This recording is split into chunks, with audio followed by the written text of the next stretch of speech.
We're getting ready to start the select board meeting. We'll call it to order in a minute. Okay, let me call to order the meeting of the Southampton Select Board and for the date of April 7th at about 6:30 p.m. And let's start by standing and saying the Pledge of Allegiance.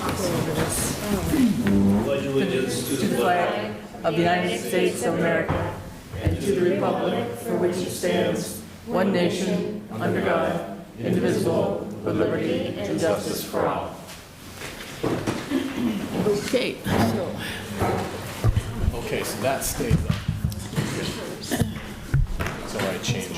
Which is, that way I can toggle back and forth. okay, so the select board meeting is open and live, and Vicki, would you like to call the finance committee to order too? As soon as I get all this chalk off my stuff. We are calling the joint meeting, the Finance Committee and Select Board to review budgets, 6:30 PM. Okay. All right, so we don't have any public hearings, and I don't think we have anybody as open time for the public tonight. So do we have another town administrator report?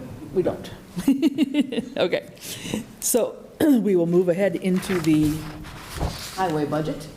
And I think we've gotten some, both hard copy as well as by email, so just let us know which one we're going to be looking at, which file this is called somewhere. This is the historical expenses. I figure that's the best way to show you what my budget comprises of. Okay, got it. Okay, so we'll go ahead and basically this is pretty much the finance committee meeting, and select board just going to chime in with some questions, I'm sure, but we'll really let it be directed much more to finance. Okay? So, I think everybody can see that more or less, or in your packet at least. More or less. And you want me to go ahead?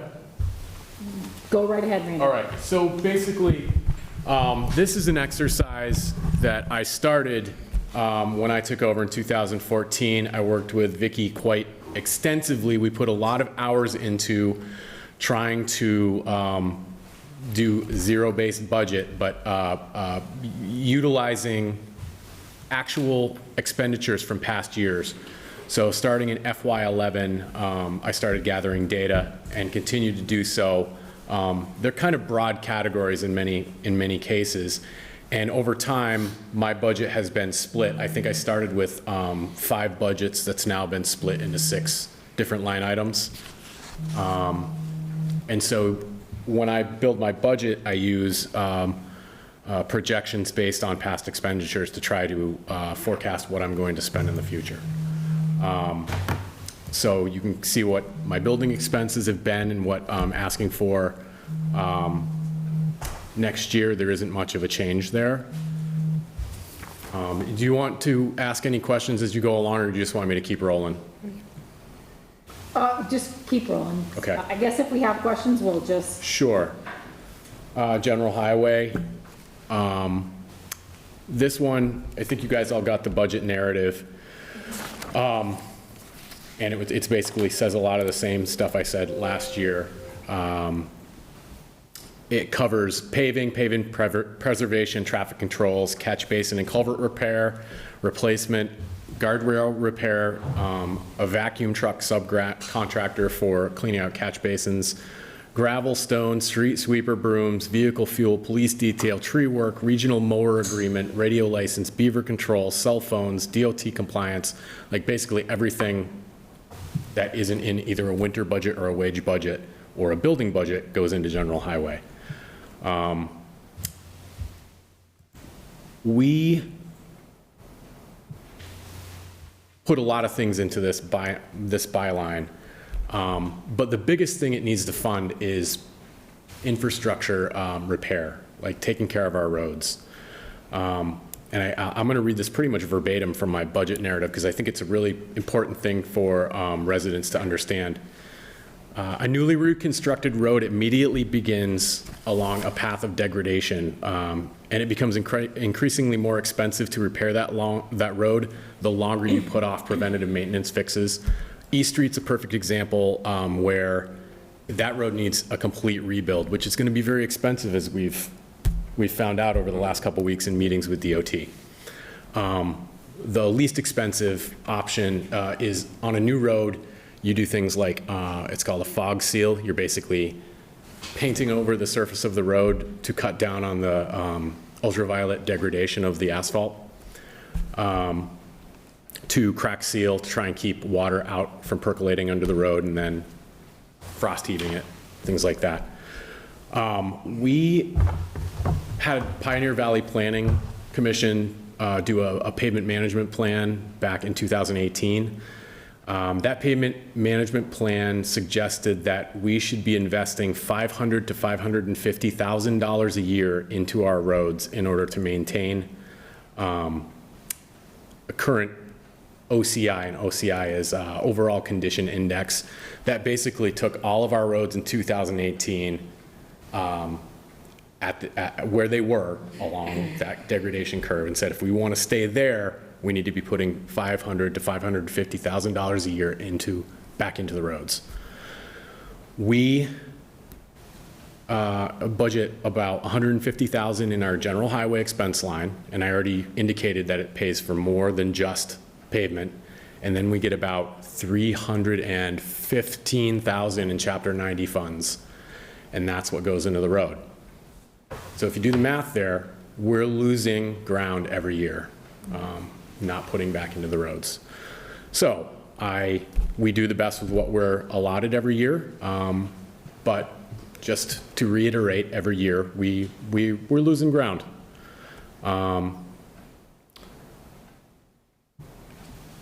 So that is general highway. I think I asked for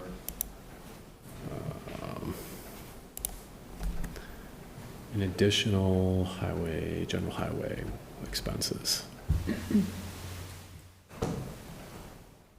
Yeah, I asked for $189,000 in the wish list, and that would go further toward funding some of that additional road work I talked about. So just on that one line. Sure. Randall, so that's a $40,000 increase from your level budget line item. And so that $40,000 increase, none of that is contractual, that's all just wish. Because if it's contractual, it should be over on that first group. It's not contractual. We're not contracted to do. Well, I see one of your notes says there's a $2,000 increase on a contract. That was for patrolling and compliance. I know, it's hard to say. Unless it's the wrong fiscal. Well, it says fiscal year 20 monitoring. Contract went up 2,000, testing the. Over in the notes? Yeah. So is that? Yeah, those notes, Is that a note from 20? that note could have been from the last fiscal. Okay. Let me take a look at it.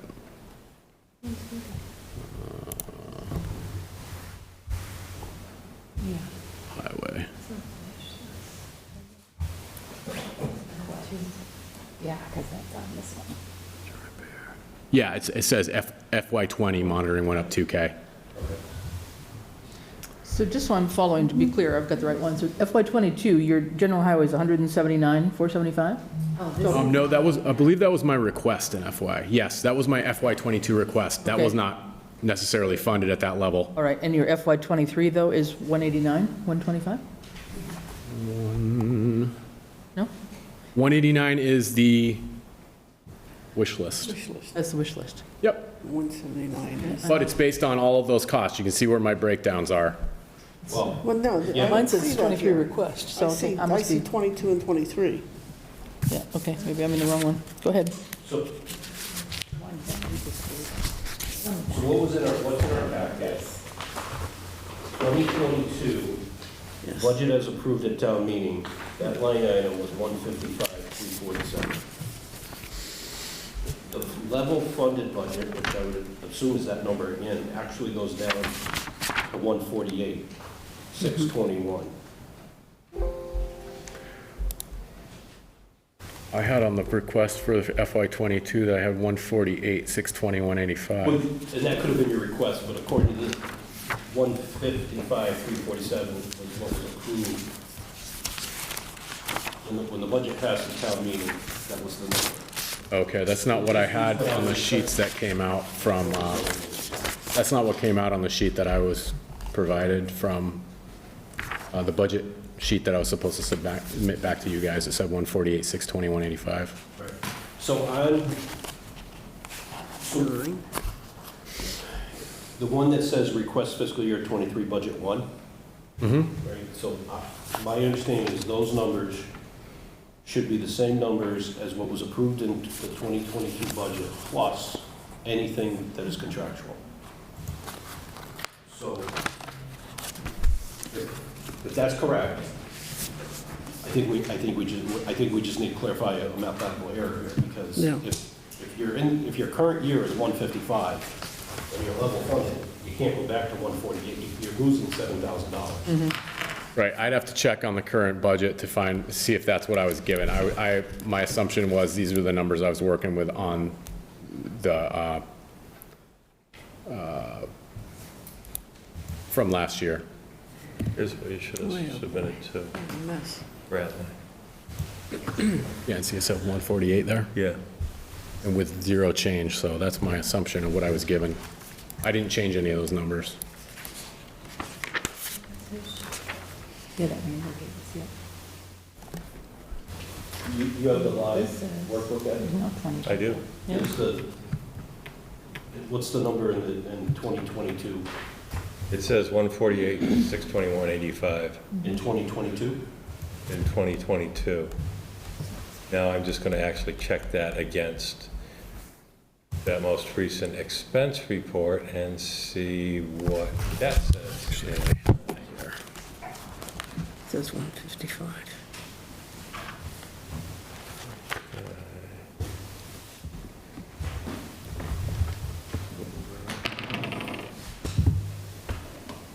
I've got an expense report that shows the same thing, 148, 621. Okay.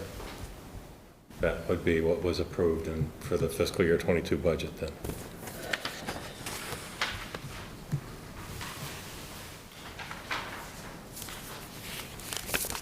The 155, if you're looking at this piece of paper, is 2020 budget.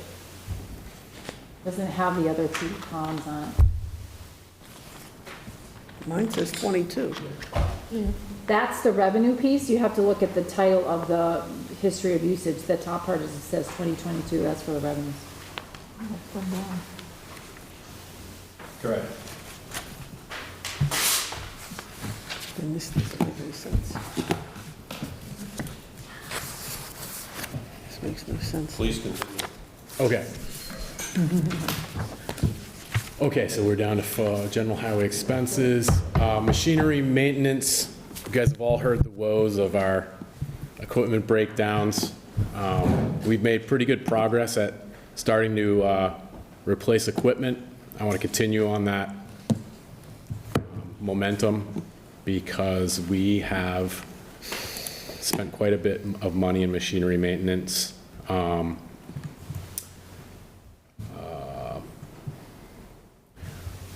For example, FY19, we appropriated $70,610, but ended up having to expend $101,119 to keep equipment essential to operations running.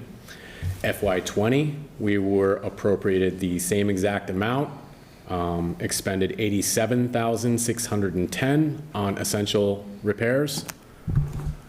FY21, we were given the same amount, expended $88,776. FY22 appropriated the same amount, $70,610. And up to when I prepared the budget, we have expended more than 76% of that. And I'm projecting maybe that we will spend $90,000 by the end of the fiscal. It depends on what breaks down between now and then. So, any questions about that one? Yeah, just to get on the truck repairs, truck equipment repairs for FY22. I'm seeing on my sheet 85,000. FY22, 94,950? Am I not seeing the right thing? Totals down here, Chris.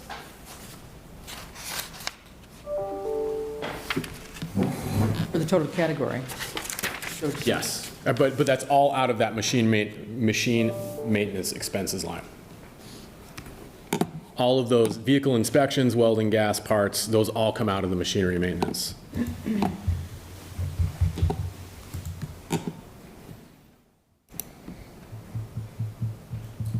Yeah, no, I was looking at the line 63 or whatever, the truck equipment repairs itself, so that had gone Yeah, that's from 71 to literal, 85. literal repairs, but Right, we have other stuff like, tires can be a lot, towing, okay. 2,000. So your total there is the 94,950 for that category, right? Yes. Okay, then how do you get for FY '23 a 90,650? How come you're saving us money? Because the, We put a new truck in service. yeah, we put new truck into service, and I mean, I'm trying to make this budget work, so if I end up spending over, I spend over. It's still an increase over what I'm allotted, so I also realize we have limitations in the budget, so I'm trying to be realistic. Because basically what happens at the end of the year, if I go over on machinery maintenance, that's got to come from somewhere else in my budget. Right. So we take more away from fixing our roads to keep the stuff on the road. I mean, this is the way I've done this budget since we've started here. We rob Peter to pay Paul. I hope that's not, it's a religious thing. I hope that's I don't not think offensive so. to anybody, isn't it? I thought it was Well, I guess it could be. apostles. I don't think that's where it came from, but The next category is winter roads expenses. That's just the salt, additives, sand, plow blades, gasoline, diesel, winter patch, our plowing subcontractor, and any necessary towing when we get stuck in the winter, which is a pretty variable cost. Do you still use, JM, RJM? RJM? Yes, we have a contract with them. But the price goes up every time we buy town property or create a sidewalk in front of town property, because RJM is our contractor who takes care of all sidewalks during storms. So we the need to be two most- cognizant of two that. Yeah, two most recent additions would be Pomeroy Meadow Road, along where the town purchased that Water lines. protection property, and then Linda? didn't have any extra costs this year, but we will next year on Route 10 in front of the cemetery between Pomeroy Meadow Road and High Street, where the new sidewalk is being installed currently. Did you do the sidewalk on Pomeroy Meadow last year? Yep, You did yourself? the RJM did. RJ? Oh, they did, oh, okay, so it's not new this year? No, Oh, okay. nope, and neither is, so We the big, bought that piece of property a couple years ago. there was a big increase along Glendale Road.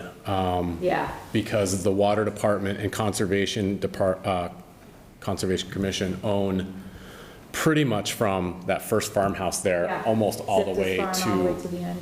almost all the way to Whispering Hillside Meadow? Hillside Meadow. That is a long stretch that we need the town to plow, or the subcontractor. That's right, because that project added sidewalks there, I forgot that. Yep. And actually, why don't I, if you would jump back to general highway expenses, I was talking about a pavement management plan. Something we should also be cognizant of is sidewalks are great, I love sidewalks, but they are also pavement, and we will need to replace those at some point, so we need to be cognizant of that, even the new ones, I've walked along the one on Pomeroy Meadow recently, and it's getting some sinkholes in it, so we will have to do something about that at some point, but just something as we're looking to the future, we need to be Did you, anticipating these costs. I was gonna say, I noticed from High Street down to the fire station here, now compared to the new sidewalk that just got put in, it's very narrow in many spots Yep. and old. That's Randall's next pet project. Yep. after he deals with the fuel tank in the yard, does this budget factor in the cemetery sidewalks that just got added? No, because I haven't negotiated with RJM about adding them. But again, in the past, winter expenses haven't been increased all that much because of the mechanism by which we can declare a winter emergency to overspend. There's been a reluctance to increase.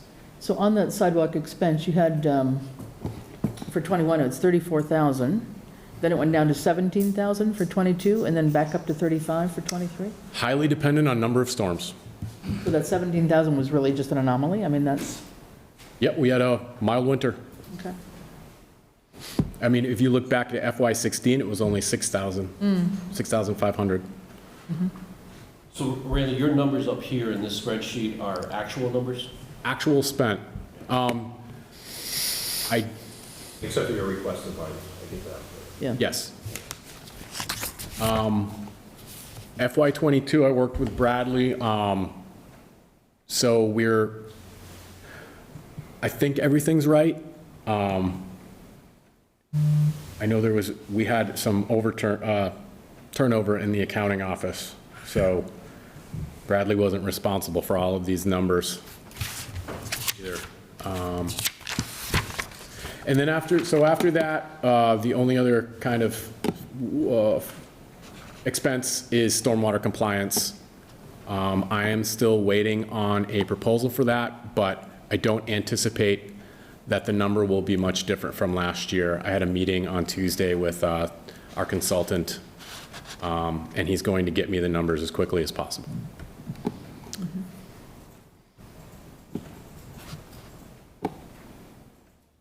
Can I ask you about RJM? Sure. I'm trying to remember now, unless you probably negotiated a new contract with them. How do they bill you? They bill you hours, use of the truck? Do they bill you by inches?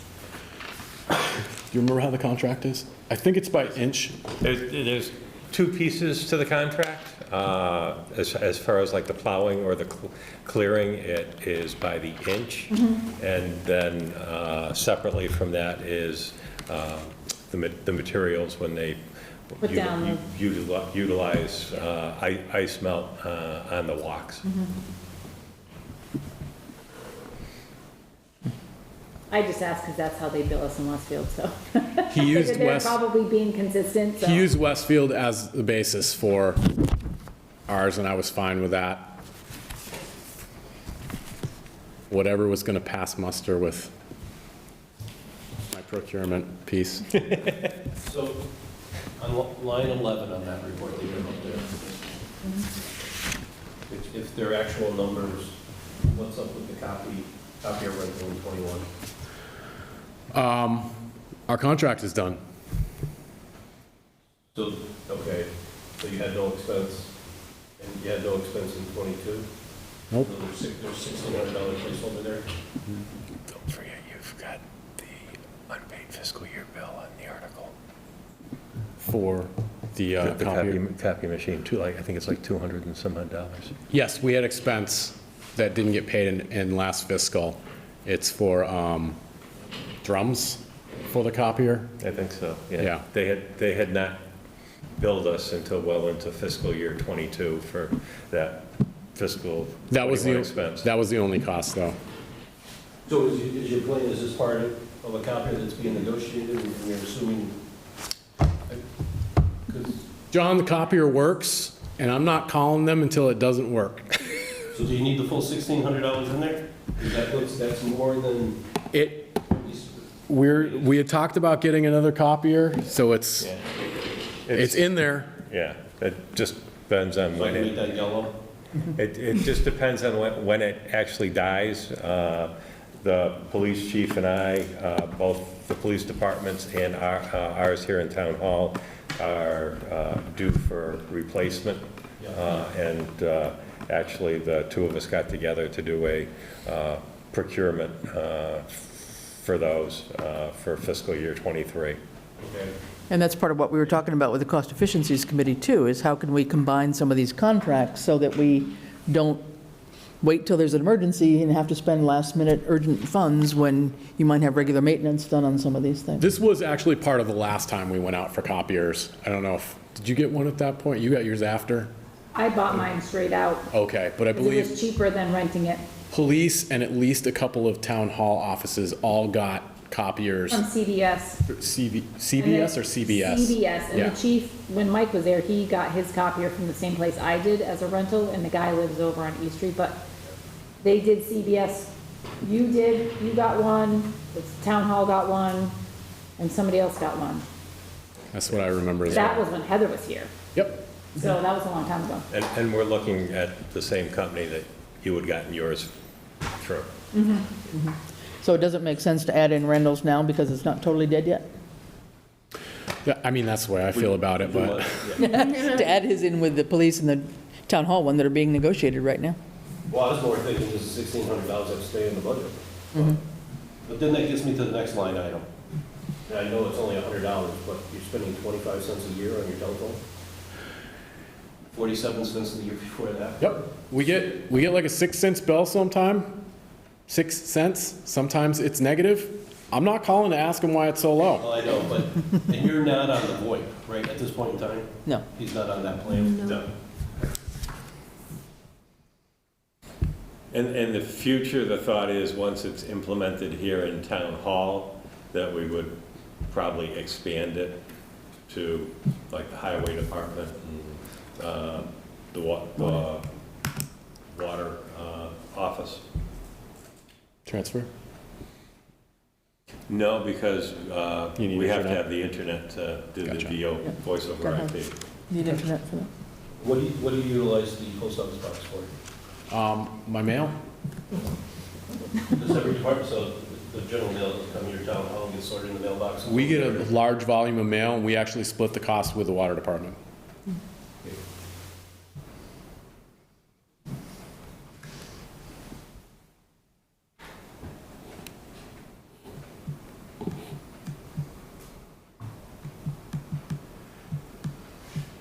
And just to confirm, on your request for fiscal year '23 budget one, that includes the 2% increase for the non-collective bargaining employees?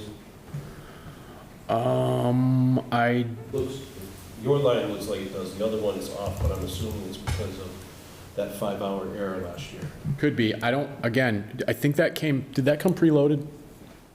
Did you already calculate the 2% in there? Because if you didn't, I don't think I did. You know what I mean? That would have come preloaded. It's actually the question I was asking you about yesterday. Okay, well, that was for contractual. So that would be like for the highway, Well, but your individual line item went up, and it looks about 2%. That would, yes. The question is the one below that. It has a For his, negative. at this point in time, I have loaded it with the 2%. oh, wait a And minute. the line, No, actually, hold up. I knew, now that I'm looking at it. There's no change in my line that I know of. Which line are you talking went about, from guys? 77853 to 79410, it's a $1,557 increase. Oh, it is, so that is 2% automatically? Yes. Okay. Right, which I believe the council, the select How board come voted yours last has, Tuesday. mine has no year-to-year change? Huh? Why does mine have no year-to-year change? Because I think you've got it flat to... Oh, you fixed it since these yes. came out? Yes, the... Understood. The select board gave me a direction to add Okay. 2% COLAs to... All right, The non- so yeah, my request Correct. Right. actually went down on my sheet because I corrected for the error last year. On that next line, right, which is why there's Yes. a Well, negative there. there's a Yes. 3,000. Okay. So your flat budget request is a 5.92% increase, which is pretty much all related to the wages, to the CBA, which you believe is going to be passed. Mhm. Right? And if we do your wish list, you're at 17.7% increase. But if we back out the 58,000 you put into winter roads, it's really a 10.7% increase. And traditionally, winter road wages, do we adjust those per the CBA? Yes. Okay, so it's just that expense line item that kind of got frozen in time. Yep. And what's been happening, like with your contracts with the, is it Franklin County where you're getting the salt and all that? All those things are going up, I assume, in terms of getting all your supplies and, So, yeah, I mean, they go up modestly, but that's the beauty of having the ability to deficit spend. You use what you need, honestly. Like, I use what I need to address winter storms. Yeah. But the price does keep going up. And what we're hearing from vendors this year is going to be pretty brutal, to the point where I've been talking to Ed about what we do about my pavement management plan for this year, because if the price of asphalt goes way up, how much paving do we do at an increased cost? Maybe we hold off a year and then attack it in the subsequent year. Something I don't think we've come to a complete answer to, but No, but I think it's a very possible alternative if asphalt is up that high this year, shall we say, due to the fact that it is a good deal of an oil product, that we take a look at maybe cutting back this year with the thought that the price will come back down again next year and do more next year. which I don't think is an unreasonable way to look at it. However, I have bid out a lot of work in case we have any federal money that comes down the pipeline. So I have a pretty aggressive plan that we could implement should we have any kind of windfall of federal money. Because if it's use it or lose it, then Yeah. we care less about what it costs and what we can get done. Make sense? It does, to me, yeah. Yep. I don't have any more questions on the highway, but I do have more questions when we get to the transfer station. Okay. Anybody else? Yeah, just looking at your narrative and comparing it to the budget, the highway, the administrative assistant highway wage line. And the rest of it comes from transfer station. It's listed here as $20,498. Yeah, I believe it's in, I've counted for the 5 hours in the transfer station budget. And that was the error last year. You put it all into that line? Yeah, I'm just saying, it's got to be more money than that a year. She's only a half-time. The error was last year. Yeah. The You're error paying was someone last 17 year. bucks an I hour. see. Okay, we're back to that. And that's- Okay, how all many- right, How many that's hours over on fine. the highway side? Okay, 20. How many? 20. 20, and 5 over on the. so Okay. it's 20, there's about 4,000 over. okay. Then that, all right, then that's where it is. General highway, okay. Joyce, anything? Any questions? No. Oh, Like, Yep, okay. Nothing else on our end on this, I guess, on the general highway? But you got to hold it down. But some thoughts on transfer station, maybe? Well, so I don't know if I'm the only one that has this issue, but on the transfer station, a bunch of things that we want. I wanted to talk to you about it. Okay. Transfer So on station? the transfer station that I have, the most updated budget, it's completely blank, it's all zeroed out, you're not asking for any money. Incorrect. I know. We haven't certified, I don't believe we've certified what we have There's yet. no wages, there's, I've got a draft in my office, but I have to wait until I get the numbers from, for indirect cost. I need what I've got for Retained earnings? retained earnings. Right. I don't have either of those numbers, so I can't do a budget. Plus, those aren't submitted under the operating budget, they're submitted as articles. Articles, yeah.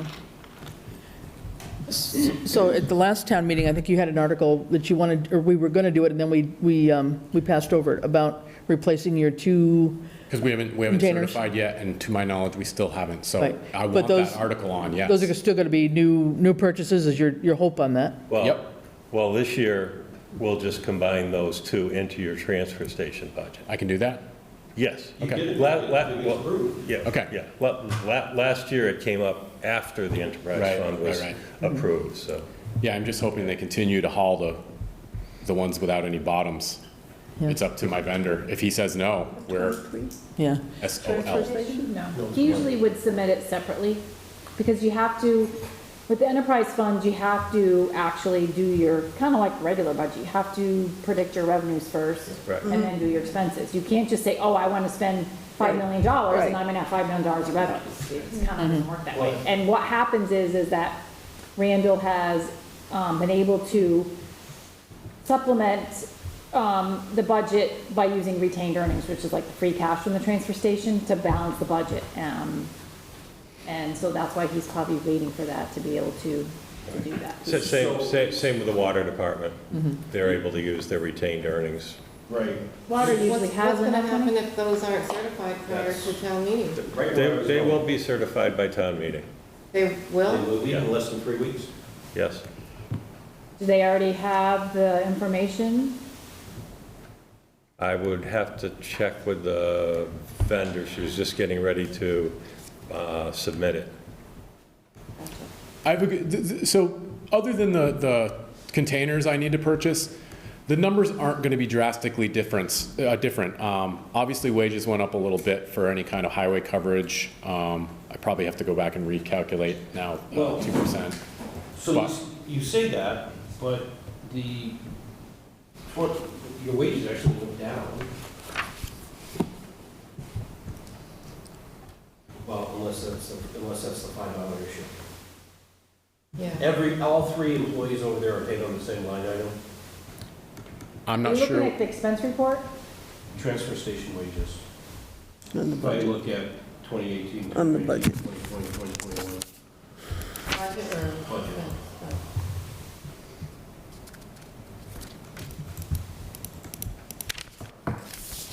But if they're all paying the same line item, that's probably the $5 issue. Well, I would say, Randall, if you can remember back to 18, 19, 20, you had a lot more highway guys who were working on Saturdays. You were rotating them, and they were getting paid a lot more money than Steve does, who actually monitors the transfer station by itself. So, you have a highway guy who's working overtime on a Saturday. Back in 18, you didn't have Steve there. Tom left, so I had to cover with highway guys. Yeah. Yeah, that would explain it. There's no 22 budget in here at all. In mine. I don't have a 22. No, Looking for because transfer it's station. Are you looking submitted as an article, not as a operating budget. It would have happened afterwards. It's kind of like the fire department issue from last time. Yeah, but just for comparison, if it was in here, then.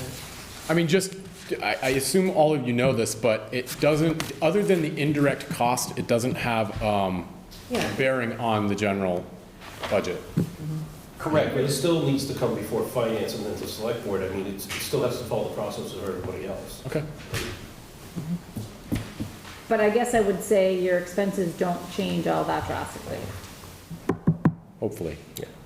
No, but I'm just saying, if you look year over year, True. you 1 year changed vendors for the bags, and that decreased, and you had a grant 1 year for the bags, so that decreased your expenses quite a bit, but, 1 year you might have a lull, but, it's gonna pretty much year over year be the same, so. Except for that indirect cost piece. Right. Yeah, probably the biggest change we've seen in it since I've been here is when the recycling market, as far as revenue side of it, fell out a couple of years back. Well, also, we had to start paying that processing fee. Did that happen before you left? So No, instead I of was here just, when that happened. yeah, so instead of It was just at the beginning of it. paying to dispose of rubbish, we actually had to pay to process our recyclables, where we used to be able to get rid of them for, I'm gonna put it in air quotes, free. But the same year that happened was the same year we retired the debt on the capping of the landfill, which It was like 20, was a very good for us. 20,000 in debt and principal, and like $1,200 in interest, so. Which the transfer station used to, that used to be, paying for the capping used to be in the transfer station budget, so. And with that recycling, you didn't get any money back from Sullivan Steel when you used to turn your steel in. They used to pay you for taking the steel away. So, everyone's in that same boat. And back on your recycling, your 2 containers there that you need to replace, there's no, I think you'd answered this at some point, but let's just ask it again, in terms of outright purchase versus leasing?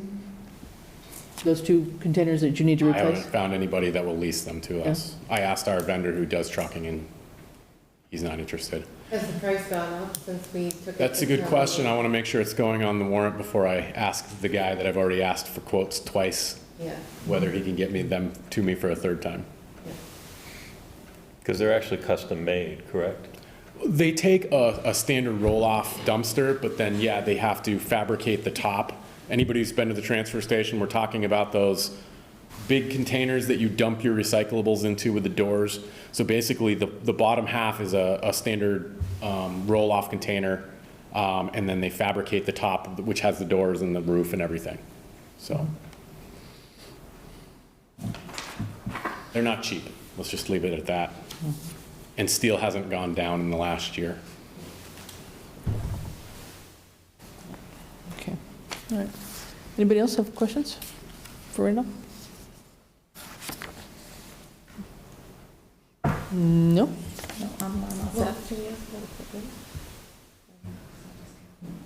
Oh, the capital,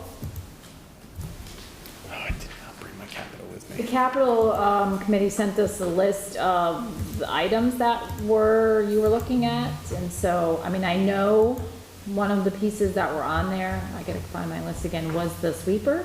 Yes. And I know the sweeper was bought in like 1996, 95, something like that. And it's been repaired multiple times every year. Every year. Since I can remember, so. And then the other piece was another truck, Randall? Yeah, so I'd say we were doing pretty good on snow fighting trucks lately. So if I had to rank them, which I hate to do because You need them all, basically. the one that I rank lower is likely going to be the one that breaks down. But You want me to step in and Yeah. put my foot in it? sure. Of what Randall submitted, I professionally would rate their heating needs as number one. And then between the sweeper and the loader, which both tied with the same score, I would rank the need for the loader above the sweeper. I would agree. And it may be an unpopular subject, but I am still remind everyone that the town could implement a stormwater fee to fund both our MS4 costs, and also, since that sweeper is used as part of our MS4 compliance, could actually Charge that. fund the sweeper. I honestly think that suggestion should go forward to the cost efficiency Yeah. committee Yeah. and look at it. There's not time to do it in the next 4 weeks. Yeah. But the other thing on the street sweeper, it came up through the cost efficiency committee with Eric over at PVPC. Yeah. PVPA, PVPC, that they're seeing an increase for DPW sharing equipment. And generally, it would be difficult to do that, but a street sweeper seems like one that isn't used on a daily basis. It's not, but it is a great piece of equipment when you need it. So say we have an oil spill, the fire department's gonna ask us to take a truck out and drop some sand in the road, and then you've gotta get it cleaned up. Do you wanna wait to get a subcontractor in here to sweep it? We have an emergency where something dumps in the road. My guys can go out and clean that up now if the sweeper works. Plus, Right, but- everybody wants it in the spring. Yeah, but what I'm Yeah. thinking is that the Easthampton DPW superintendent lives right here in town. And I have no idea You can drive home. I have no idea what their street sweeper is, right? But you could have it on every even week, and he has it on the odd week. I'm just thinking $270,000 is a big That's a number. lot of stuff. And if we only had to pay half of it, and we could, hey, we need a street sweeper, you have the keys, go over to Easthampton and get it. Thinking outside the box and only costing 50 cents on the dollar might be. I guess the worth a question is, conversation. like Donna alluded to, everybody wants to get it done first thing in the spring. I know if I wait too long, I've got everybody who drives a motorcycle and a sports car calling me. I hear that, but you don't have anything right now. You have a street sweeper that's on Right. life support. Yep, The likelihood agreed. of getting a $270,000 request through is pretty much slim to none.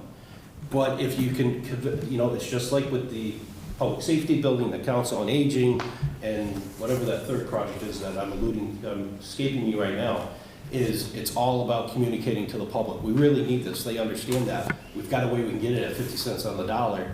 You might get the votes to do it. It doesn't hurt a conversation. Your idea of, even weeks and odd weeks wouldn't push back the spring cleanup by more than a week. Shouldn't with a new No? machine, true. Well, the thing is, finding a town nearby, like Easthampton, and how badly do they want to share like, I agree. they're not in the And that's same why- financial. That's why I'm only suggesting. No, I know, that it's one worth a town only. conversation, but. Exactly. Yeah. Yep. We used to share a mower. Was it? I think when Ed was here. we Yeah, used but to that share a was- mower.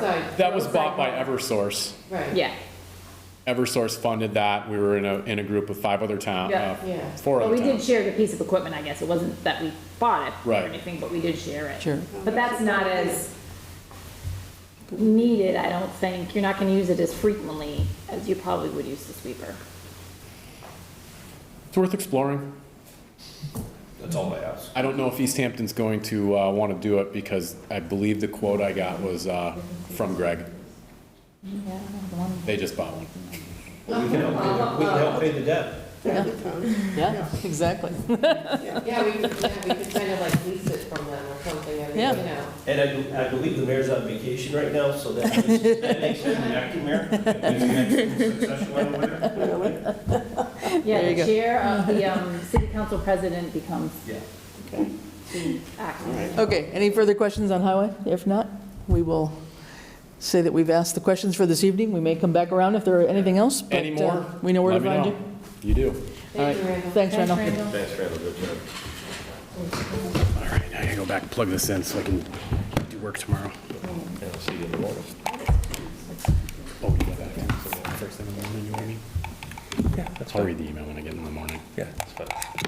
I literally. Because I know you gotta get to Easthampton as well. Okay. so. Yes. Thank you, Joy.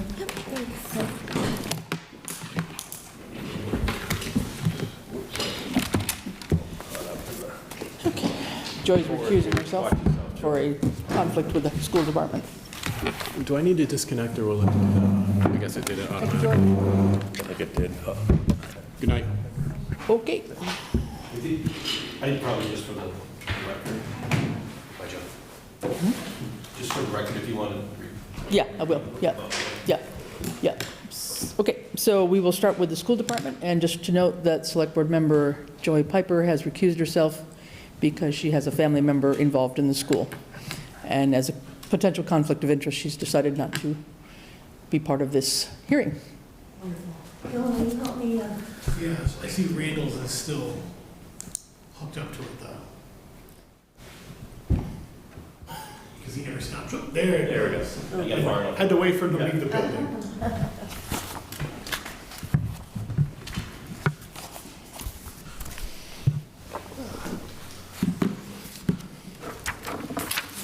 What do we have here? Somewhere. Wi-Fi. I was gonna say, Oh, you did? All right, let me check. my copy, I just preference my notes over there, so. Oh, okay. Because normally I You can would, certainly share with the. oh, see, because normally Bobby would have her. You didn't send it to me, did you, or did I, you? Vicky asked me for it, so I sent her. Oh, he's, yeah, it was, I was, I sent out to the committee I that, get it. that, well, I got thinking about it after last night. We got notice yesterday. Bobby's mom. So, but she would have already presented it to the school committee, so we should have already had, you should have already had. we changed it that night at the meeting, and that was Wednesday night. I just sent it just now,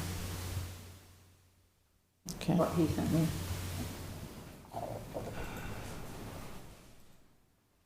Maybe I didn't, did I send the right one?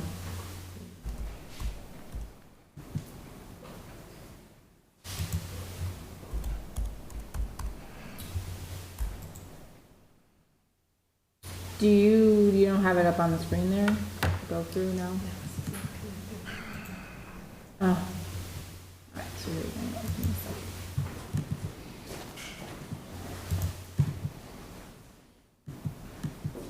Did you find Yeah. 5G? Yeah, Yeah. Oh, yeah, you're there. we're getting there. Yep.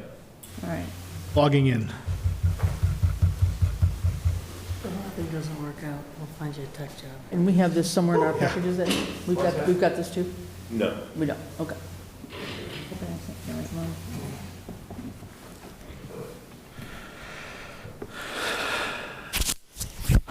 Maybe, This is Norris, right? Okay, saying logging in, still logging in spinning. still, trying. Oh, there it goes. We're making progress. Takes a minute or two. Did you get the right one? Okay. I'll get this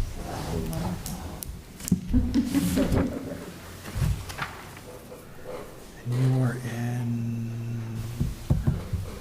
this is the one you want? Thank you. Okay. No, this is Norris. Okay, Thank you very much. all right. Good evening, everybody. Hi there. Evening. So unfortunately, Bobby cannot join us. As John said, her mom passed away, and Eliza's been out all week sick. So unfortunately, you're stuck with me. So I will do the best job that I can, just explaining a little bit about our budget process, some of our goals, and I'd like to spend a little bit of time talking about the ARPA grant that the school district has submitted. So when we're talking about the budget, it's really important to understand, to have a district overview of, we need to know what our student population looks like. I'm sorry? I'm sorry, Deanna Bonneville, I'm the superintendent. Sorry. Deanna, maybe just push the mic down just a little bit, so you go closer to you. Perfect. Want everybody at home to hear you. Yeah. They're all Let's glued, say you're accused of being missing. they're all glued to the TV, so, you know. This was the one she did. This Yeah. is really Yeah. good. Okay, go ahead. Thank you. So in order to know what our budget needs are, it's really important to understand where we come from and what our goals are. And the first thing when we do that is we really look at our student demographics and our population. Of all the slides, I think that this is one of the most important slides in the show, only because you can see all the highlights here. We're going to go over certain enrollment trends, 5-year trends for certain subgroups, and discuss school choice numbers a little bit. But looking at this chart, you can see that Norris has the greatest population of all the schools. Yet when you look at that special ed number, 27, that is, I wouldn't say alarmingly high, but much higher than we would like to see. And I'll show you some slides later on. So that's kind of glaring at me when I look at the income of low-income students as opposed to special ed. So something's a little bit off there. That's the first thing that comes to my mind when I look at that. ELL numbers are always very low. So when we look at enrollment trends, let's see, 10-year trends. I'm just going to show you all the schools really quickly. As you can see, over the last 10 years, enrollment, we've really have dropped our numbers. Norris is down about 80 students over the last 10 years, and you can't really consider this dip because of COVID, but we know where that's coming from. So when we look at Norris numbers, this is the trends for the last 10 years or so, and we're down almost 100 students from the high of FY13 to now. So although our numbers have really decreased, student needs have really increased. And we can tell that by looking at the special ed numbers that we just saw. So we're keeping that in mind. And all of our schools in our district and in the Pioneer Valley are trending this way, so we are not unique in that regard at all. So let's look at some 5-year trends for subgroups. So we'll go over the special ed one more time, just so you can see what those trends look like over the past 5 years. So state average this past year was 18.9%, and if you look to see where Norris was at, 27%, that's really high. And that could be for a number of reasons. One, we're coming off of the pandemic, so there's a lot of extra need that students were not very successful, not all students were successful with remote instruction, plus with the trauma with COVID. So that could be one reason. Another is this, that more parents have put in requests to be tested, and the teams have found students eligible. But that really is a high number. So of course, when you have an increased student, a special ed population, you have to think about how are we going to meet the needs of this. So if almost 1 out of 3 students is special ed, how can we better meet the needs of all of our students? So that plays a key role in our budget process when we talk about Norris. Can I ask you a question? Of course. So that 27%, that encompasses all 504s and IEPs? No, 504s is not special education. Right. Right. But I wasn't sure what your number was encompassing. if So, you counted right, that. this is not. Those are right. just the IEPs? Yes. Gotcha, Yeah. okay. And it also doesn't include some of the kids who are on the cusp, like you said, 504 students or students that are in reading and math intervention class. So that's on top of this number.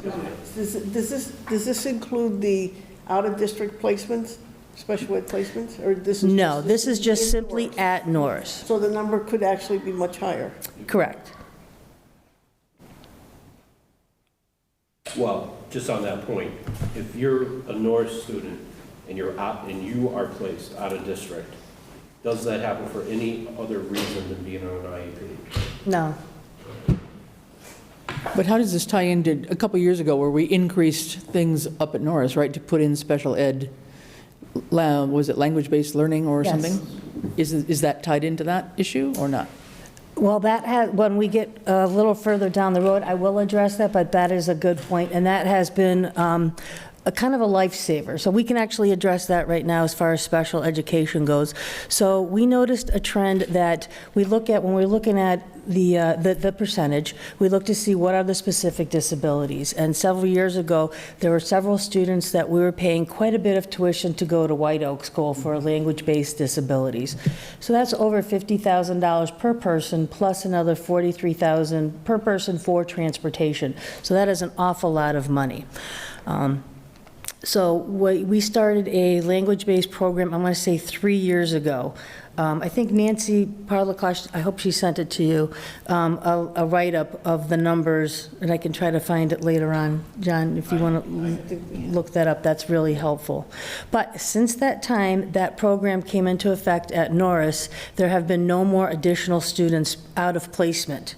So the idea when we're looking at the language-based program is we can either address the student needs now and try to be proactive by putting these programs in place, or later down the road, you're going to end up spending more money for out-of-district placements. So since that time, we have not had any out-of-district placements for the language-based program. And there was also potential that you could take out-of-district students into that program if there were room that would generate more revenue for the school as Yes. well. Yes. So we will get to that in a minute. So you've already seen the low income, and the state really defines who a low income is. It's anybody who's on state assistance of any kind. And looking at Norris numbers, you can really tell that the pandemic has really played a large role in why these numbers have been trending upward, but still well below the state average. Even the state average in the last 5 years has increased dramatically.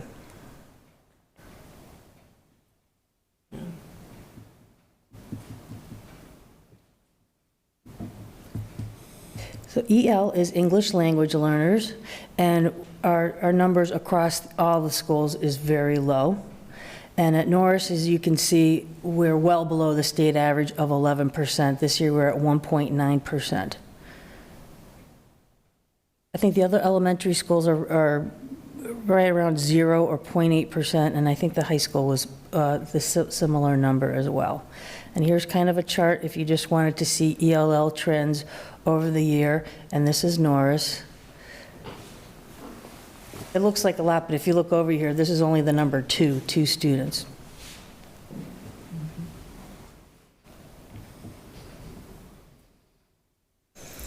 With 2 students, it's potential that it's the same family.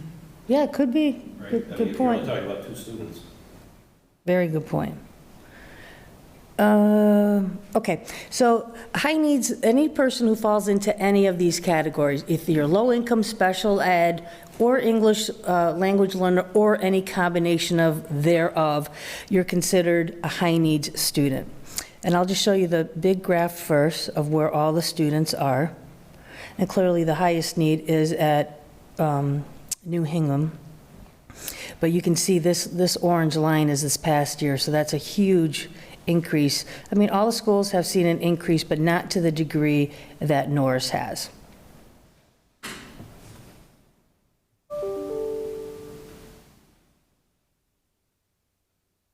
So this is what we're looking at for the last 5 years. This is really large. Huge increase, especially over the last 5 years. So we're keeping this in mind as we're thinking about the budget, how our student demographics has changed. So this is important to note that the level of high needs and special ed students has increased quite a bit.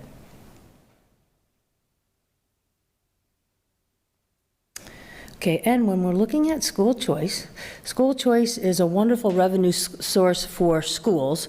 And if you look at Norris, we do have currently 53 school choice students. And it's important to note that when we have school choice into our district, the school receives that funding. If it's school choice out, the town pays for it. And it's roughly $5,000 per student, either coming in or going out, and any additional special ed services would be incorporated. So it's not always like an even number like 5,000 or 10,000. And you can see these numbers here over the past, so the 53 is how many we currently have. And if you're looking, these are the numbers from the state, so they might not be entirely accurate, but this is the number of the revenue that the school received in FY21, and this is what the town paid out. And it's hard to predict the numbers, because when I do walking tours among the schools, Southampton has the greatest per pupil, per student, per teacher ratio. It's greater. It's still low, but it's higher than the other districts. So the students choicing out, that 144 represents K through 12, correct? Yes. And the 15 choicing in Just Norris. Southampton only represents Norris? Because if they're choicing in on 7 through 12, that money would actually go up to Hampshire Regional, correct? Yes. I believe so. Right, yeah. I think so. Yeah, that's a good point. I mean, if it's a set amount per student, I'm confused as to why coming in, there's 15 students and it's 91,000, but going out, it's 13 and it's 144. At the special ed services. So if you have speech and language services, OTPT, or any kind of those services, that's extra. So the floor is 5, And and then it goes up depending on the Right. student. and our choice in students, we don't generate any of that additional income by providing speech and language services? We do, we would charge, they would pay more as well. Okay, so Yeah, it that's goes in the both ways. 91? Yep, it goes both ways. So the 91 includes the floor plus any revenue coming in for those special ed kids coming to Norris? Yes. And what kinds of special ed needs would there be for somebody to choice out, to go out of Norris? Who are the 13? What kinds of different special needs can we not accommodate at Norris now? No, it's not about not accommodating them. It's somebody choosing to say, you know what, I really don't want to go to Norris Elementary. I'd like to go to Leeds in Northampton. I see. I want a more diverse student body. So it could be, I moved to Southampton, but I've spent the last 8 years in Northampton, and my parents have been driving back and forth. right. Okay. Or my parents' job is in Northampton, so we'll drop off the kids in Northampton. I see. So it could be any student. It's not like an out-of-district placement. So a regular ed student, special ed student, it's all students. Got it. Okay. Good question, though. Okay, so when we are looking at district goals, we're keeping all that in mind, and our primary focus really is all around COVID and all the outcomes of COVID. As everybody's heard and read, social emotional learning is really taking a front seat in schools across the nation, because students are really not during the time, especially for the young students, some of these students, this is their first time in school. So when they've come to school, they really don't know how to interact appropriately with others. It kind of helped when we did have masks and we were 6 feet apart, because then the hands to self rule was really in effect. So since the masks have kind of come off, we have seen an increase in inappropriate behaviors, but it's our job to teach them right from wrong. And also, they really haven't learned yet self-regulating techniques or how to ground themselves. So if you're having a fight with your friend, instead of lashing out and hitting them, they don't know how to have that conversation and calm themselves down. And these are life skills that we teach them at an early age. So the social emotional need is really there K through 12 in all the schools, and there's very limited access to outside agencies. So all we have at our disposal right now is when we have a student in crisis is to call the crisis center. And there's very few hospital beds for adolescents if they're in crisis or suicidal thoughts, that kind of thing. So these are issues that teachers are dealing with in classes. These students that are coming to us with these increased needs for social emotional support. So most schools are looking to add school adjustment counselors to that as well. So interventionists are reading and math, and this past year with the budget cuts that were in place, Aliza had to focus on K through 2. So we really, I don't think, effectively met the needs of students in grades 3 through 6, so we're trying to remedy that next year by increasing those supports. So you have level of supports that teachers provide for students in class. Then you have the interventionists who are meeting students either on 504s, but it's still regular ed students who are kind of on the cusp but need that additional support. And the idea is if you're successful with these interventionist strategies, you'll prevent a student from being special ed, which costs more money. So you want to get them early. Just communication is another goal of ours. We do send out weekly newsletters. We try to keep everybody up to date on the COVID numbers. We're working to make our website a little bit more user and reader friendly. Oops, sorry. So behavioral support, this is really what I wanted to focus on. So one of the goals our district has for this year is to start an autism program, much like the language-based program that was started a few years ago.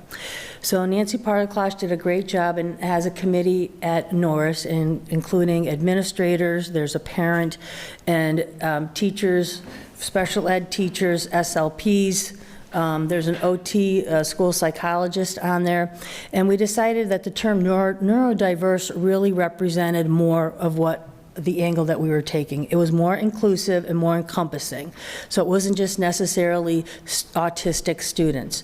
So the idea why we wanted to start this program is we really want to be proactive and not I'm sorry if I'm not looking at you guys. That's okay. We really want to be proactive instead of reactive. So currently, right now, we have one special ed teacher whose background is in severe needs, so she handles the life skills students as well as these behavioral issues. So when there's a teacher who can't handle a student's behavior, and it's not anything that the teacher hasn't learned in school or anything like that, it's just escalated behaviors, they call this teacher out of class. So she has to leave her students with a paraprofessional to go assist these teachers in their classes.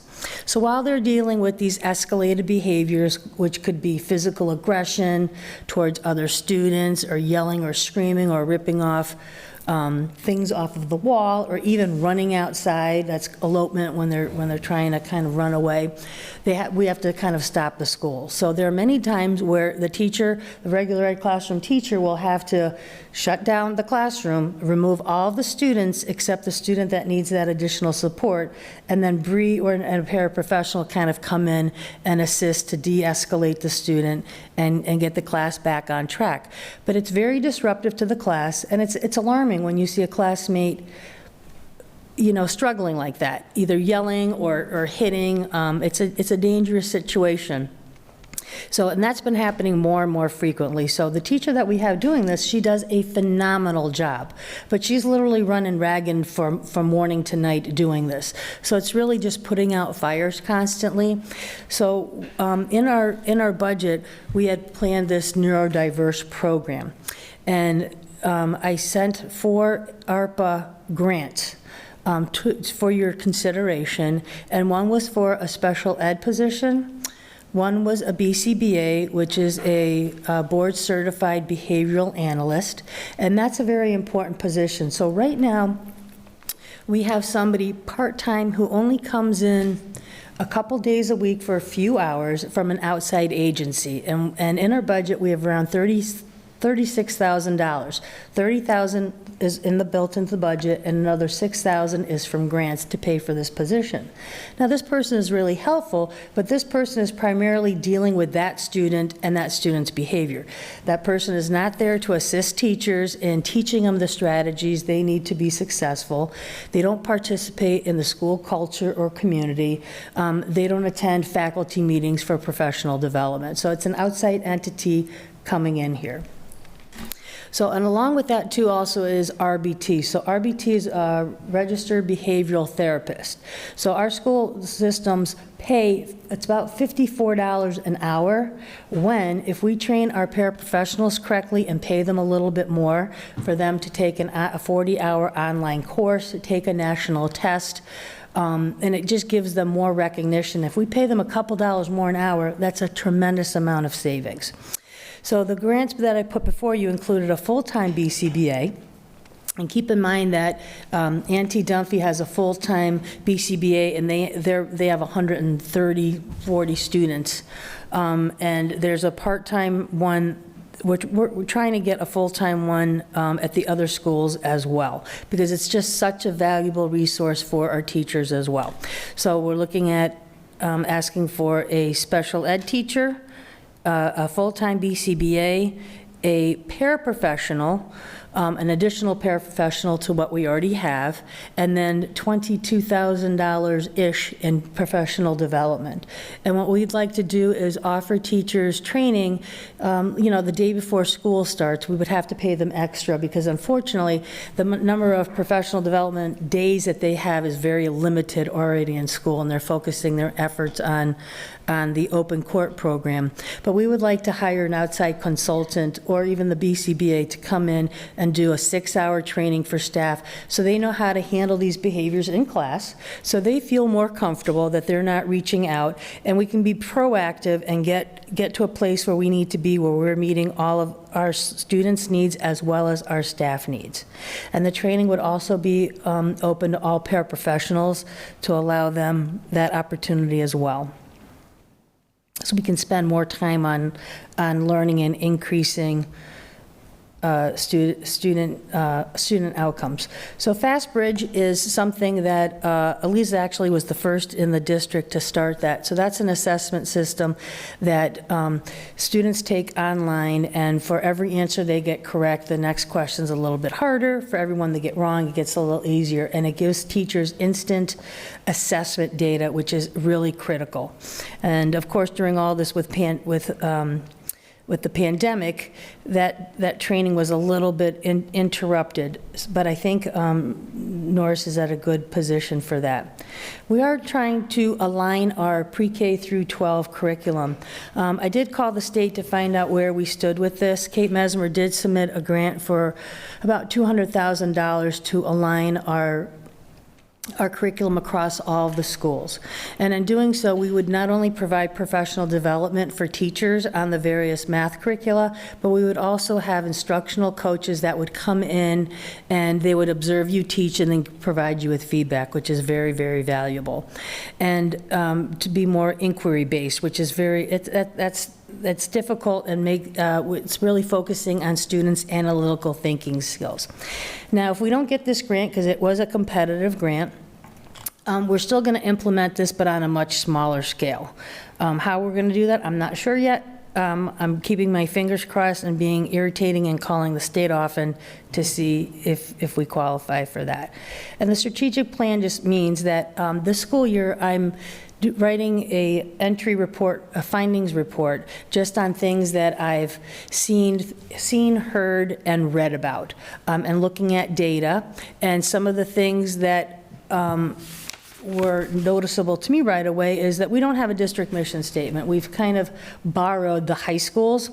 And so before we develop our own district mission statement, we need to identify what our core values in education are, such as we believe that all students can learn and succeed, that all students need to be challenged, that we're going to have high academic expectations for everybody. And once we identify that, then we can write up a mission statement. We, as an administrative team, we've also talked about branding of the district, insofar as that Lauren Holtz has been working on her Raiders campaign, getting students excited about becoming a Raider at the high school level, where, you know, she's encouraging them to come to games, and when the Jane Eyre play occurred last week, we had students from all the schools in grade 5 come to just kind of make that connection with the high school as well. We're trying to work smarter, not harder, as far as sharing resources and services, but it's kind of difficult when Norris is so far away from, you know, Williamsburg and Chesterfield. So, but we're on the right track as far as we're meeting as an administrative team every week, which has been wonderful. We're counting on each other. We do problems of practice. So what's going on in your school that you need help with? We offer advice, and we brainstorm ideas. And this is the first year. We hope to do it a little bit more inclusively next year as far as budget, to say, hey, these are some of our strategies for success. What's something that we can, what are ideas that we can get from you to help our individual schools? So building instructional leadership capacity, what does that mean? So that means it's my job to assist principals to be strong instructional leaders, so when they go into the classrooms and they see what's going on, they can provide effective feedback. So curriculum is what you teach, instruction is how you teach it. And throughout the nation, ever since COVID happened, teachers are kind of reverting to bad habits everywhere, just being more teacher-centered, because when kids were learning remotely, the teacher would lecture, or it was more teacher-centered and less interaction. So we've been working on, when we're doing classroom observations with them, that's really been my focus, to look at student engagement, what constitutes student engagement. So you think just because a student is taking notes off the board, oh, well, they're doing something, they're being quiet, they're behaving, and they're writing, that's engagement. That is not engagement. So engagement is when they're talking to each other, they're presenting to each other, they're actively involved in the learning process. So it's my job to help the principals provide better feedback. So another thing that we're doing is we're working with Gateway this summer to provide an opportunity for administrators to participate in Research for Better Teaching. I went through this course a few years ago, and it's expensive, but I think worth every penny. Just really the most up-to-date, latest instructional strategies. So lastly, the budget process. When we look at the budget process, these are some of our guiding principles that we really want to make decisions that are based on data and keeping our school and district goals aligned. So for example, if Eliza had a giant increase for technology, I would question, that's not one of your goals in your school improvement plan. Everything kind of goes hand in hand together. Let's see, yeah, keeping our high quality instruction. I've been very impressed with what I've seen with Norris teachers, very engaging with their students. They're very energetic, very passionate, very knowledgeable about their curriculum, and they've really been doing a wonderful job. So we want to make sure that while we want to be fiscally responsible, we want to remember that high quality instruction, we're known for high expectations, that we want to keep those there. Addressing various academic and social needs. So we want to challenge the students who are really advanced in their classes, who are scoring highly, because everybody wants to be challenged. If a student is not challenged, their behavior is going to act up, and we also want to keep them in district. So we want to make sure that everybody's needs are being met here, whatever level that is. So some of the fiscal concerns, obviously COVID is huge. We're hoping that we are done with COVID now, but we have to keep that in the back of our mind. God forbid if we have an uptick, what is that going to look like? If we ever have to go back to remote instruction or change our safety protocols or increase nursing staff, you kind of have that in the back of your mind as well. As we know, the inflation rate has really gone up. However, the Chapter 70 formula for schools, there's an inflation cap of 4.5%. So our legislators have been working very diligently trying to increase that, which would provide extra revenue for towns, but who knows how that's going to turn out as well. As far as COVID relief, that's the ESSER money that schools get, and that will expire in 2024. So while it's been very helpful, we know that if you hire positions with that money, what are you going to do a couple years down the road with that? So we're trying to be very strategic.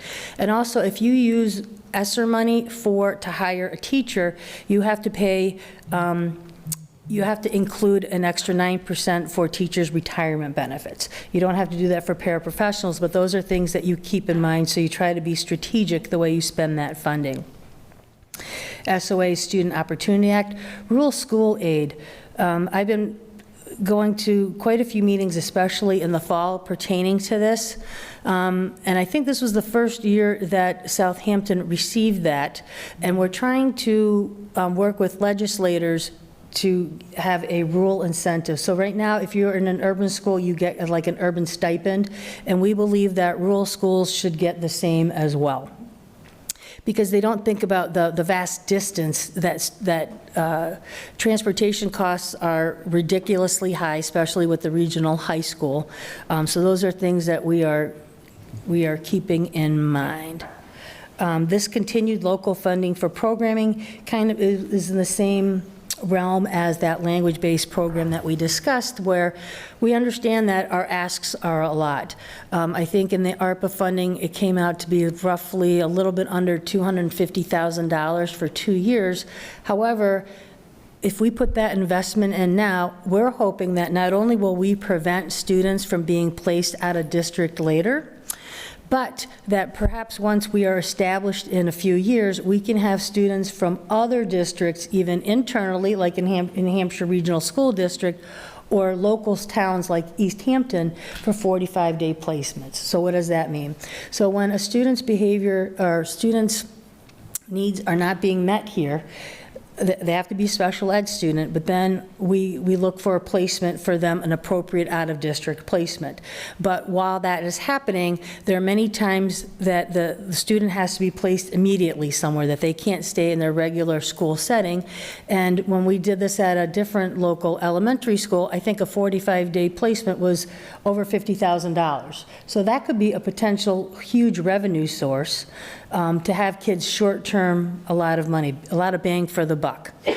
But you got to make sure that our program is really up to snuff and the high expectations that we have for all of our, let's see, do we just do drivers? No, fiscal concerns? No, I did that one, sorry. And so some of the drivers when we're looking at our school budget are, obviously we have COVID, effects of COVID. That would be the increased interventionist, special ed teachers, school adjustment counselors. Salary increases are just contractual obligations that include step increases as well as COLA. Special ed costs, one out-of-district placement student, it can be very expensive. It could be anywhere from $50,000 to $200,000.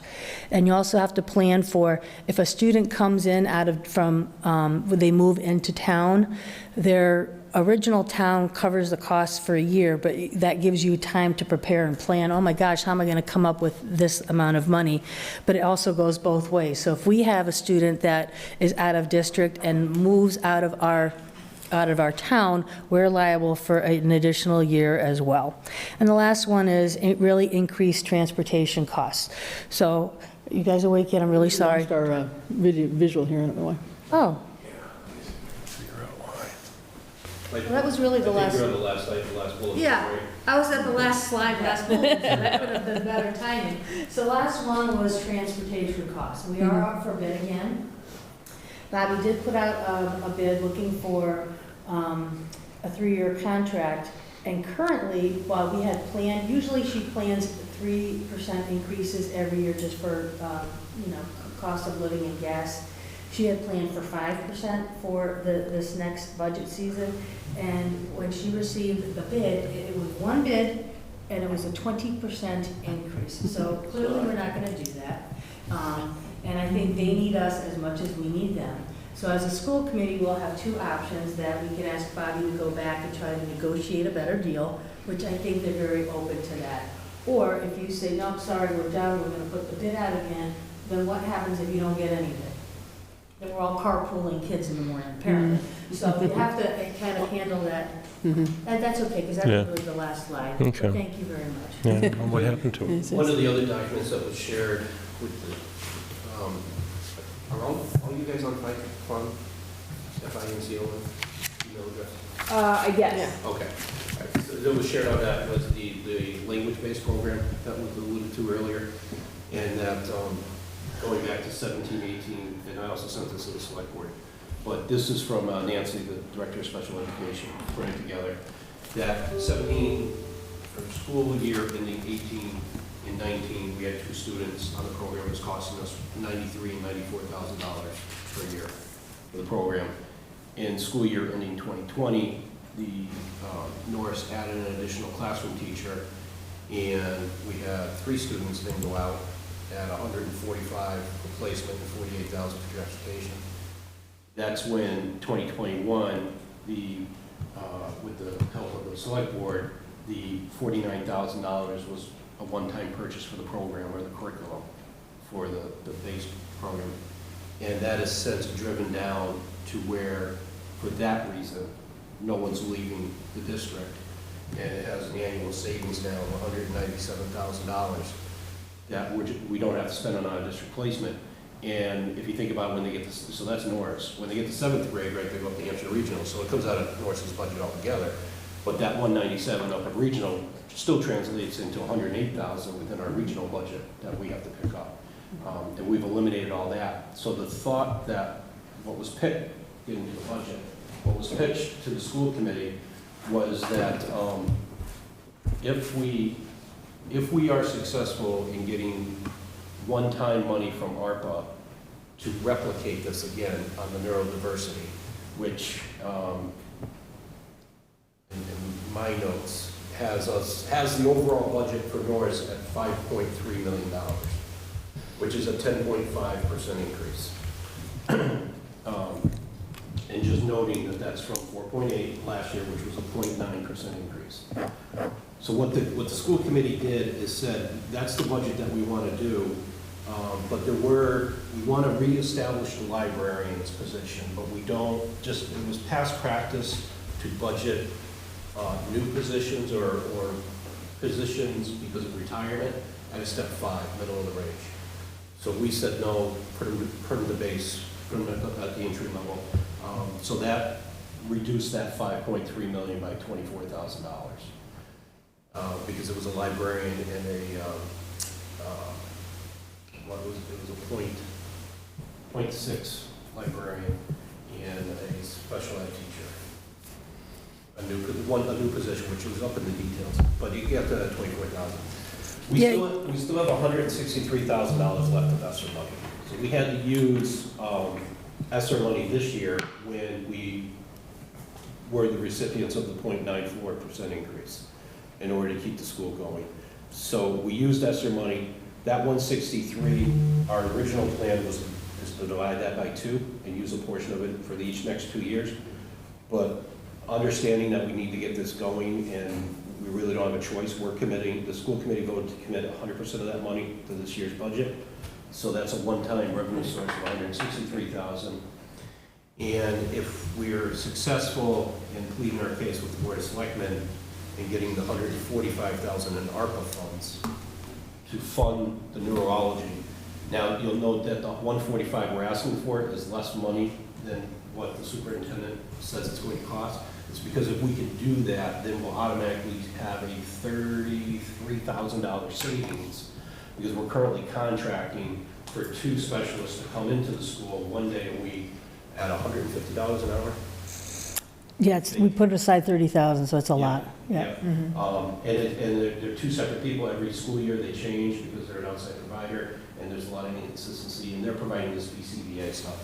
So we would, if the 145 comes through, we would cancel those contracts or not renew those contracts, add that 30,000, which gets us up to where we need to be on our ask. So that gets us down to, if those things happen and we get the ARPA, then our ask is $5,049,000, which is a 3.77% increase. And Bobby got even lower, so as of today, it was $5,040,541 for a 3.58% increase, which was $174,315.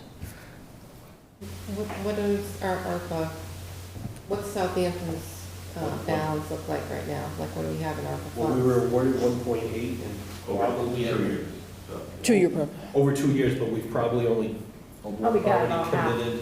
Yeah, we've only committed 50,000. Yeah, we've got applications that are being submitted now, so we haven't made too many decisions on the ARPA yet. So we've had a few that we did for public health, but we've got applications coming in, including this, We've probably committed about 40 to 45,000 on it so far. yeah, at the most. Yeah. And We have there's, 1.8. right, there's 662 on deposit right now in the treasury. Mhm. Yeah, And the deadline is already passed for the applications, or it's still? we said until the first cycle to the beginning of May. But these particular apps are in. Yeah. We said we'd start reviewing them in April, but we gave people a couple months to put in their application. And just tying in with that, though, so just with the notion of the ARPA, I mean, again, I think we wanted to focus on things that we know are, it's short term. I mean, you brought up the point earlier on of, how do we do this with grant funding? You've got something you do with grant funding, and then what do you do when the grant runs out? So, I mean, that would be similar with ARPA, but it would give you some time, I assume that you're thinking that it would give you some time to further investigate a different strategy to be Yes. really long-term and make those more permanent than that. And right now, it's about 29 students, which is why we picked the neurodiversity of we didn't focus on, a math program for out of district, because there really is a need for that. So yeah, our goal is that by the time ARPA money runs out, we'll be standing in a good spot where we could use it as a revenue source with those 45. Right, and right now, in the current budget, we're spending $249,000 to place these children that would benefit from this program out of district because we can't provide it. Can't provide. So our thinking is ARPA, okay, you've got 1.5 to 2 years, so there would be another asking another year on this, to get this up and running and prevent that continued outflow, because what you just said the number, there's 29 students that are teed up. Right, in various levels of support, right. Yeah. Some are more than Potentially, others. we can't Yeah, figure out a way to service their needs in-house. yeah. No, it's a challenge, and just, recognizing that, sometimes these grant funds can be a good stopgap measure, but it really is just a Band-Aid. I mean, it's got to be a Absolutely. whole series of really strategic planning to make things go forward for the future, if you really want to make those a more viable program. And then in addition to that, for that 249 for those X number of students currently going out, it's costing us $169,000 to transport them. In addition to the 249. So that's a lot. Okay, all right. But that's what gets us down to the 3-point something ask. All those things happen. So it's about a 3.5 increase over last year, is that what I'm hearing? Excluding the ARPA stuff? 3.58, and that's thinking if all of our ARPA grant requests are funded. And using all of the $163,000 in ESSER money that John mentioned.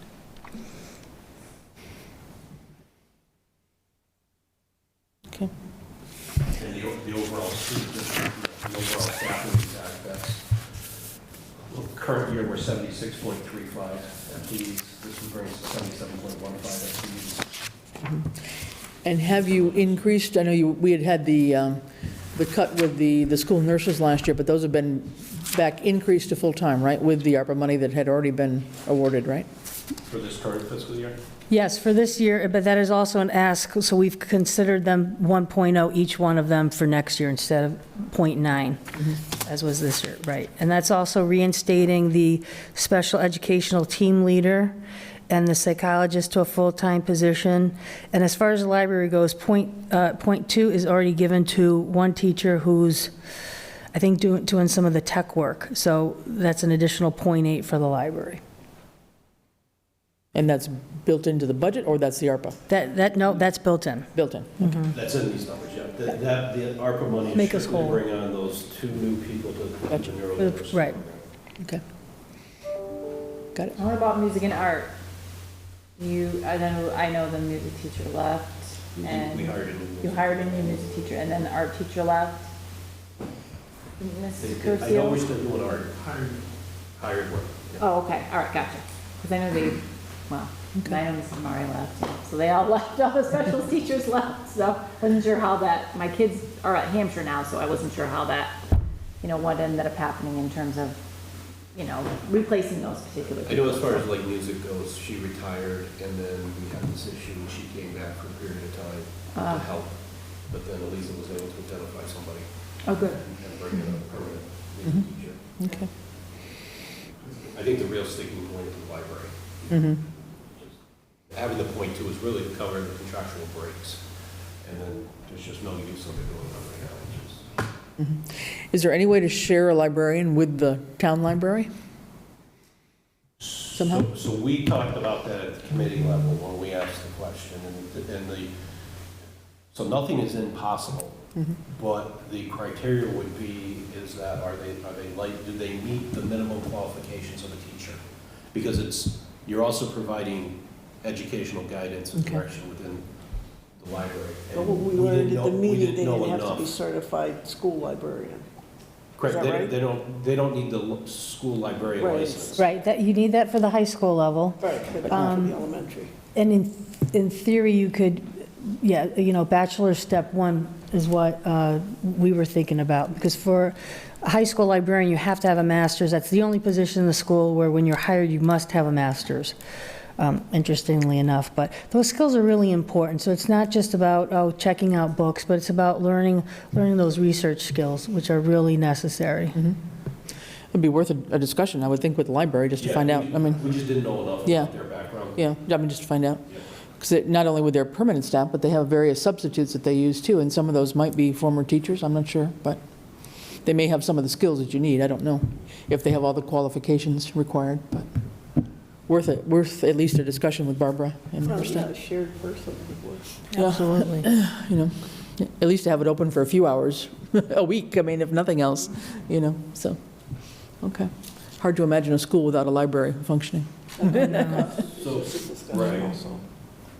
So on the budget, some of the other items on the budget that I'll just, hopefully for the sake of expediency, kind of run through. I think you guys are all familiar with how the budget overall works, but you have the central office budget up on top, that's fixed costs, it's already been voted on and locked in. So central office expenses went up by 2.92%. For our portion, and you get into our contractual, with the principal and teachers, it's 2 point, if you look at line 75 in that spreadsheet, you'll see that special ed teacher salaries appears to have skyrocketed to 25.9%. But if you look, there's a mathematical error in there, because if you look at fiscal year 2021 expenditure, it was 694, and then the budget was 632. So that's not the right budget number, but the number at the bottom of that budget is what got voted on, so it was a keystroke error. Bob made that number work with other lines within our overall to fund it. So it comes in more at the just under 4% when you line up the actual pays. The 21 pay to 22 pay, let's see where that is. And then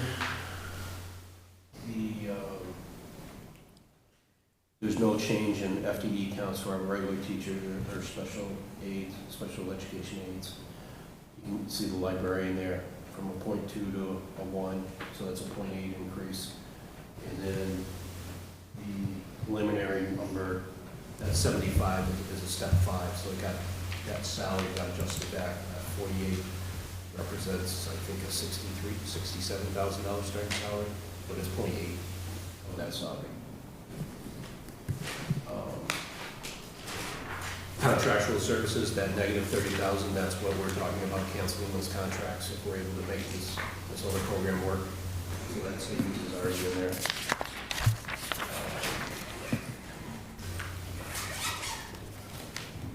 Professional or it's not a psychologist, it's psychiatrist position, that's going from 0.9 to 0.1, so that's restoring that 1/10 cut that we put in on the future positions.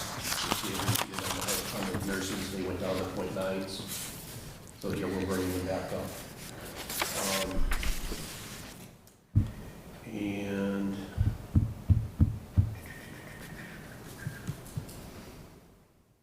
let's just scroll right by it. Somewhere in there is your, the electric, the utilities. So one would expect, or at least we've been looking to expect a savings because we were the recipients of all new lights over there.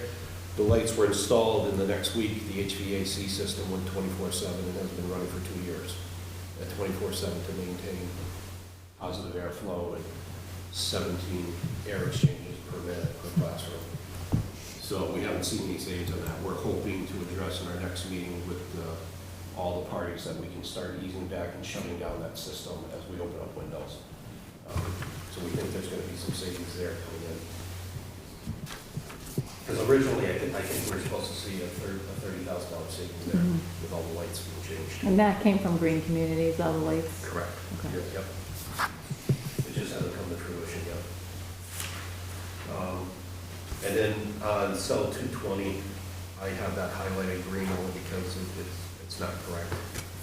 It's the number next to it, that 169. Again, this was my working copy. I'm going through it. And then I didn't really adjust numbers below that because now you're outside of the Norris budget per se.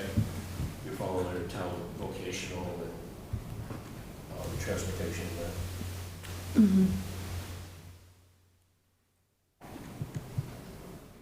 And vocational, Bobby budgets the 1.2 million, assuming 100% of all applicants are going to go. And I know it's standard, past practice has been that the select board adjusts that on the TA's recommendation later on, as more information comes to light. How many students do we know that got accepted at Smithfield? I think the application period just closed. Yeah, April 1st. April 1st. Yeah.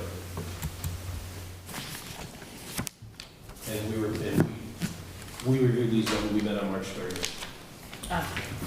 Because I know last year's freshman class, or this year's freshman class was really high, so that's why I was kind of wondering what, the 8th graders going into freshman year would be looking like, so.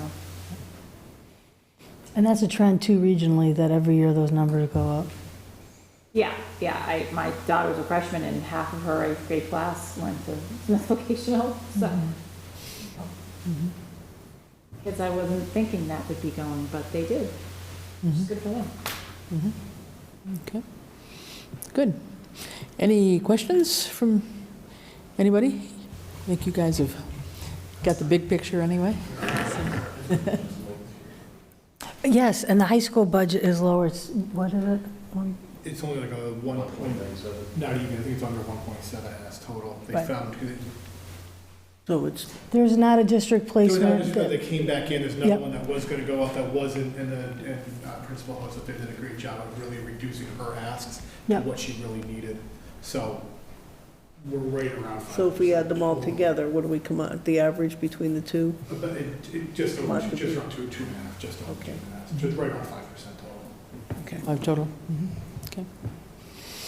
I saw this presentation before, and I had Aren't you suggested- lucky girl? No, and I had suggested that she do it at a select board meeting, because I think it gives the background that people need to understand about the increase in the budget, what the needs are, and the consequences. So, thank you for doing it Yeah, again. that was a great presentation. Thank you very much for having me. Yeah, thank you for your time. All right. Okay, I think that closes our information sessions for tonight.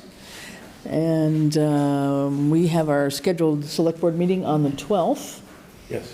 And then we put a placeholder in, I believe, for the 14th, just in case. And I guess we'll find out whether we need to have another budget meeting at that point in time, or early next week, we'll know. So the 14th, you're talking like individual budgets or total budgets or what? Well, I'm not sure where all you are with other meetings that you need to have. So you may have other meetings scheduled that we don't need to be part of at all for the smaller departments. I mean, however you want to handle that. But, I think we made ourselves available for that Thursday in case we need to get together. That we'll be ready to sit down. I think we still need to meet with. Yeah, we should sit departments. down together. Yeah, We're okay. definitely gonna have to meet together again Yeah, okay, before. With the whole package. yeah. So maybe the following week then, we'll plan the 19th, I think we had also reserved, and the following Tuesday as well. So, if we already have the 14th lined up, and it doesn't sound like we're gonna be needed on this side, would it be wise of us to spend time, to dedicate time, would maybe use that time to just all agree on the revenue numbers? we might do that too. We've got, the PA's projections and recommendations. Right. It might be simple, we might all bless off on it, and Yeah, that's our number, but I think it would be key So we'll over all on meet this together, side. yes. They see, what is the revenue number? Okay. okay, yeah. Does that make Hopefully, sense? is that possible, Ed, do you think? For the 14th? Yeah, Probably? absolutely. Yeah, okay. All right, so we'll focus on that. One of my projects for this weekend. At what time, at 6:30 again, or Yeah, 6:30 is fine, sure. the 14th? Yeah. You guys want to be in on the revenue? Yeah, Yeah, Oh, okay. is that okay? That tells us how much we have to spend. Yes. Yeah, would be useful, yeah, okay. All right, so we'll plan on the 14th at 6:30 for a revenue discussion. How's that? now, is there any other budgets that you guys wanted to review? We might as well just review them at the same time, I guess, or do we want to review them just us and then bring them? I mean, these were the big ones, police, fire, highway, schools. Right. I guess we could just I think go we over could. the rest, yeah. Yeah. I know, I'm just thinking if there's, yeah. Yeah, just thinking no, these out were the loud, big yeah. ones because they usually have lots of different issues around them. It's good to have them kind of Yeah. explained in more detail, so that's good. Okay, then if there's nothing, I think I'll take a motion to adjourn the Select Board meeting. All those in favor? Okay, and Finance, would you like to adjourn your meeting? No, they want to stay. I can't make a motion, so I make a motion that we adjourn. Okay, all right. All in favor? Aye. Okay, good, we are adjourned at about 8:18 thereabouts. Thanks, everybody. Thanks. Hey, Vicki, you know it's fine, Bradley, and me to put